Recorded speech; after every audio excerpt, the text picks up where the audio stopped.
Hey guys, Jody Hand, Mrs. Hand Painted here again. Thanks for joining me here on YouTube. And in this video today, I'll be showing you how to paint this watercolor landscape postcard. It's a really pretty sunset with some silhouettes of some grasses.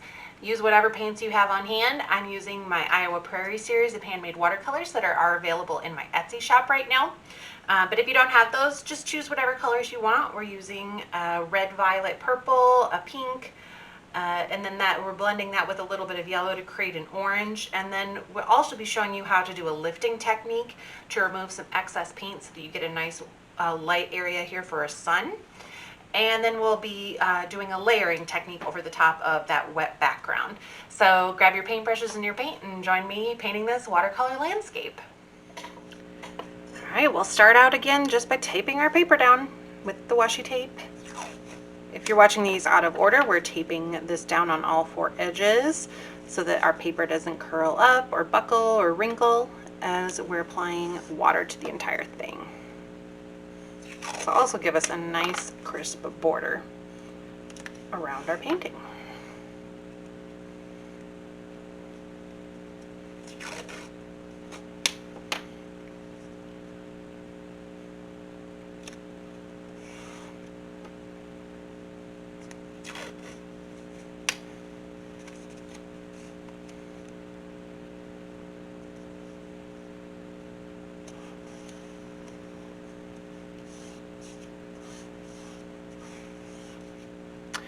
Okay, so this next one is going to be a sunset, and we're going to blend some different colors together. Go ahead and get your entire paper wet with clean water using your wash brush or your large round, and we're just going to get that clean water across the entire sheet.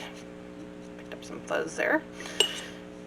And you can kind of tilt your paper a little bit just to make sure that you don't have any puddled spots, and go back and forth in different directions just to make sure you get a nice even coat of water.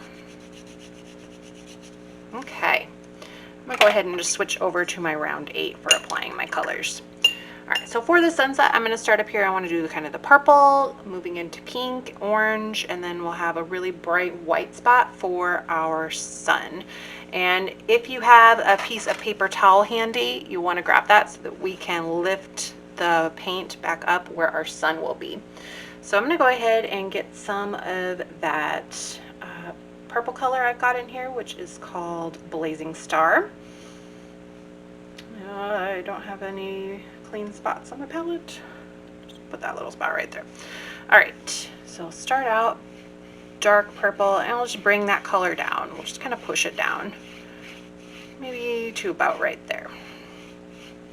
I really like this color because it does have some really beautiful separation as it dries, and it kind of pulls out the pink and the blue, and you really see some really pretty color variations. Now I'll grab that pink color in my set here that is called Cardinal Flower, and let's just kind of drop some of that in where that purple is. And then I'll rinse my brush out, dry it off just a little bit so I don't have too much water, and then we'll blend that together into the purple and then carry this color down. And just kind of push and pull that color with you. All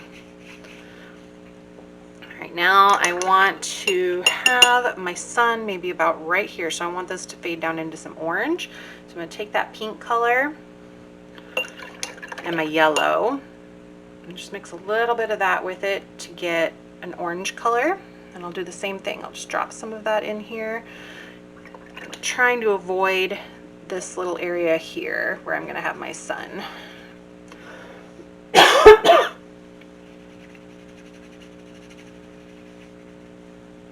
right, I'm going to rinse my brush out, and then I just want to get a little bit of yellow just to drop really close to where our sun is.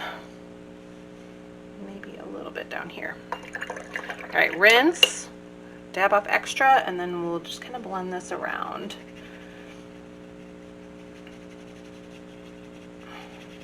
And just carry that down all the way to the bottom. All right, so now I've kind of lost my sun a little bit. I still have a white area there, but it's not very circular. All right, so I am going to go ahead and just take my paper towel and lift off some of the excess paint to try to get more of a circle shape. So you want to kind of crunch your paper towel up so you get a little bit of a point. And then you can just dab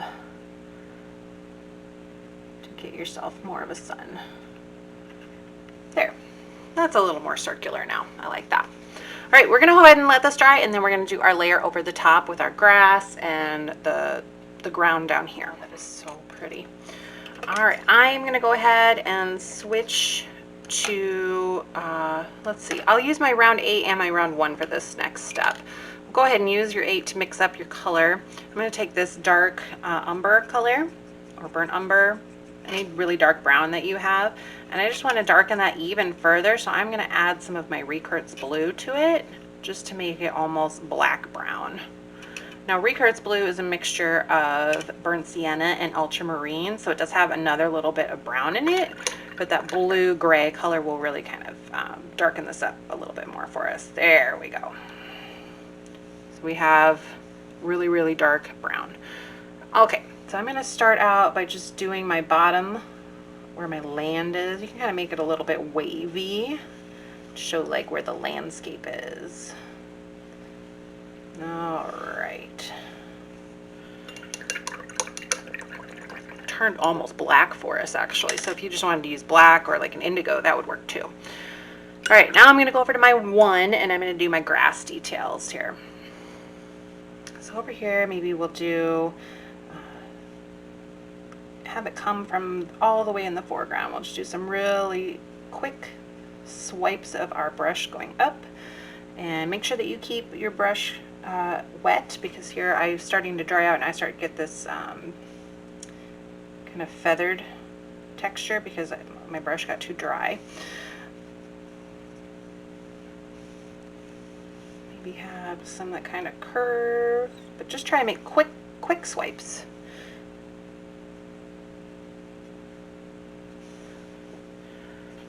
So you get nice thin lines. If you wanted to use a rigger or a dagger striper, that would work too.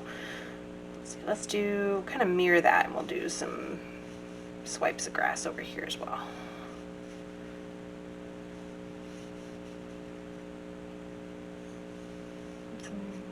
Kind of sideways here.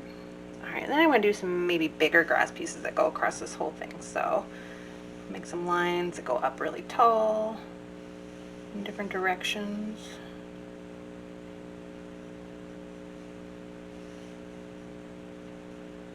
And there we go. All right, so on top of this, I want to do those kind of the fuzzy parts that are at the top of grass plumes. So we'll do some lines on this that come out like little branches almost. And then we'll build our little fuzzy grass pieces off of that.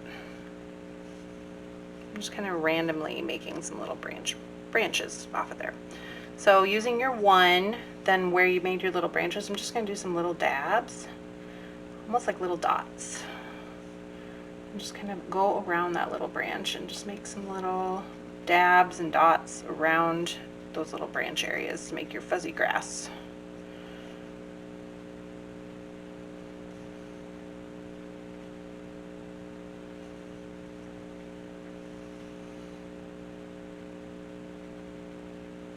I think those are kind of far apart, so I'm just going to add a few more in between there too.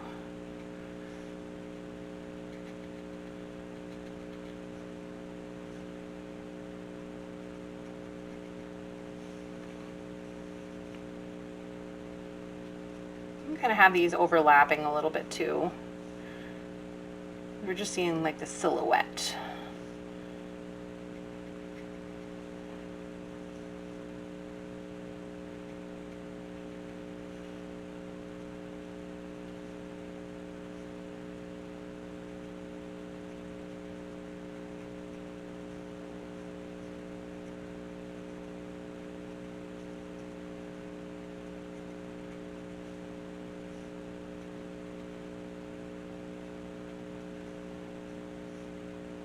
Just keep loading your brush, because the 1 will not hold as much water as your bigger brushes, so you want to make sure that you got a nice amount of paint so you don't get those feathery textures of not enough paint or water on your brush. And if you see any areas that you just think need something filled in there that's not balanced, just go ahead and take a minute and look at your painting, see if there's any other spot that you think you might want one. Here, that seems like a big gap. And right here. I think I want to put a couple more little grasses, like shorter ones here.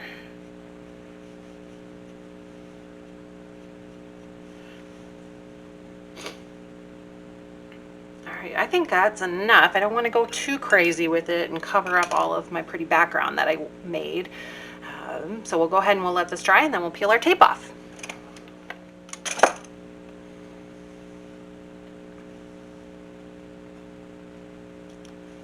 All right, remember to pull at an angle away from your painting so you don't rip the paper.